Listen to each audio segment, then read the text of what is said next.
Sorry. Another one? The point of this video is I really just want to see if a 50 caliber bullet can go through a book.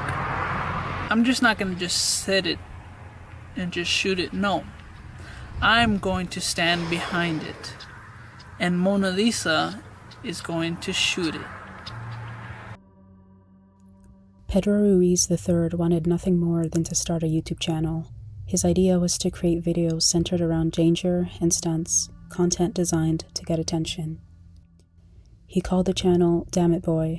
Why did I choose that name? Well, everything I'm going to be showing you guys on my channel, you guys are going to be saying, "Damn it, boy." If he failed at something, he wanted to die trying, even though he was only 22 years old. His girlfriend, Monalisa Perez, appeared in many of the videos. The two had been together since 2012, and by 2017, they had one child together, and another on the way. They lived in a small town in Minnesota, and in the middle of that year, they decided to film a stunt they thought would get them noticed. But in reality, it only ended in death. On June 26, 2017, Pedro and Monalisa filmed a video at their home in Hallstatt. Pedro held a hardcover encyclopedia to his chest and asked Monalisa to shoot at it using a .50 caliber Desert Eagle handgun. He believed the book would stop the bullet. Monalisa was hesitant. She told him she didn't want to do it, that she was scared and that she didn't want to be responsible if something went wrong. But Pedro kept reassuring her, saying that if she aimed at the book, everything would be fine.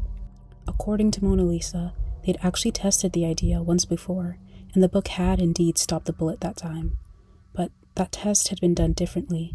They'd used a different book, there was a greater distance, and more importantly, no one was behind the book. This time though, Monalisa stood just 1 foot away from Pedro, who held the encyclopedia right in front of his chest. Before we continue, it's important to keep in mind that the relationship between Monalisa and Pedro began when Monalisa was just 14 years old and Pedro was about 18. At that age, the year difference between them meant far more than a simple age gap. Pedro was pretty much an adult, and Monalisa was still in early adolescence.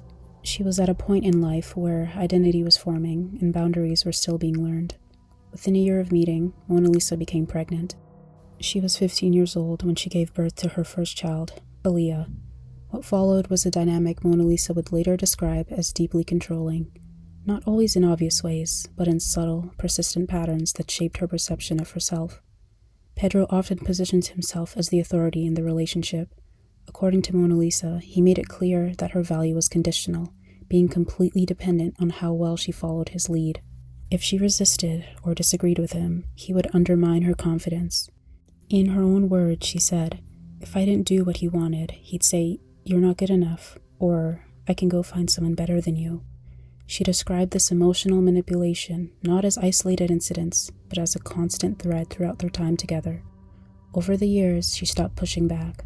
She stopped asking questions, and she started complying. By 2017, Monalisa was 19 and pregnant with their second child. That's when Pedro started talking seriously about the YouTube stunt.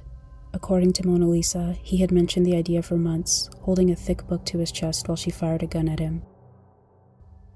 She would later say that she didn't believe the stunt was safe, but after years of emotional conditioning, she says she felt she had no power to stop it.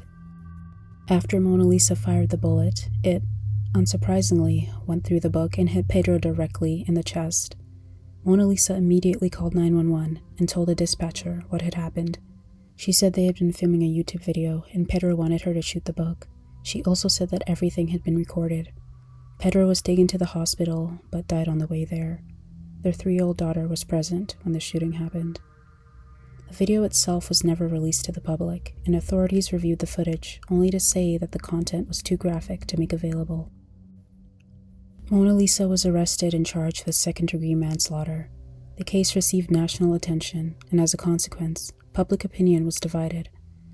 Some blamed Pedro, claiming that he was manipulative and clearly the one in control, while others blamed Monalisa, saying she should have known better, regardless of the pressure she may have been under. But most people held both accountable for the tragic, unnecessary death. On December 19, 2017, Monalisa pled guilty. She was sentenced to only 180 days in jail, served in 30-day increments over 6 years. She also received 10 years of probation and was permanently banned from owning or handling firearms. While serving her sentence, Monalisa gave birth to her second child, Pedro Ruiz IV. Strangely enough, after her release in 2018, Monalisa returned back to YouTube. She deleted all of her previous videos and uploaded a new one titled Something to Say.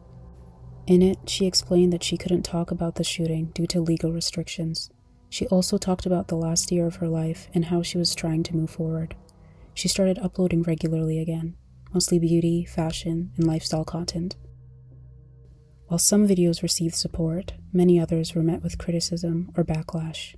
Later that year, her channel was hacked and flooded with thousands of spam uploads before YouTube terminated the channel. It was briefly restored in 2020, then removed again in 2021.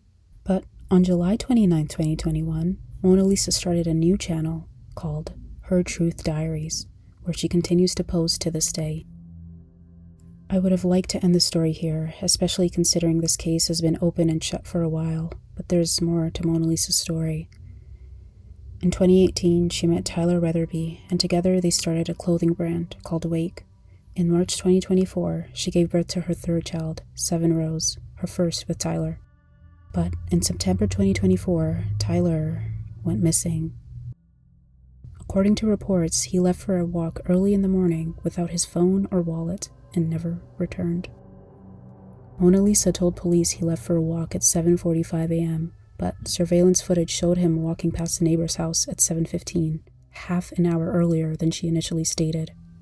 When confronted about the time discrepancy, Monalisa changed her story. She said Tyler must have left once, come back, and then left again. For many, it wasn't just the delay in reporting that didn't sit right, it was the lack of urgency. Monalisa reportedly went to bed the night of Tyler's disappearance without notifying anyone on Tyler's side of the family. His disappearance wasn't even made known to them until the following day, when a family member took it up upon themselves to alert everyone else. Although her seemingly careless attitude for her partner was a bit odd, it didn't necessarily cast suspicion on Monalisa. What did, though, was the fact that shortly after Tyler's disappearance, a GoFundMe campaign was launched under her name. Apparently, the purpose was to raise money for expenses tied to his disappearance, but the move was met with immediate backlash, especially from Tyler's family. To them, it didn't feel like a research for help, it felt more opportunistic. One of Tyler's family members said Tyler had confided in them that Wake, the clothing brand, wasn't making enough money to survive on. Instead, it was the insurance money from Pedro's death that was keeping them afloat, and that this topic had been a source of multiple family fights. In a Facebook post, one of Tyler's siblings said, "Is this an insurance scheme y'all are trying to put together? Are you looking for fame and fortune? Because this goes deeper than just someone going for a casual walk and never returning." As of now, no official statements have confirmed whether an insurance policy was taken out in Tyler's name, but that still leaves the question. What happened to Tyler Weathersby? From what I could find, he's still missing to this day. Some assume he took his own life. Others think Monalisa may have had something to do with it. Either way, not many things in this case really add up, making this one of the most mysterious missing persons cases in recent times. If you'd want to see me go into a deep dive of all the theories surrounding Tyler's disappearance, leave a comment below. Thanks for watching.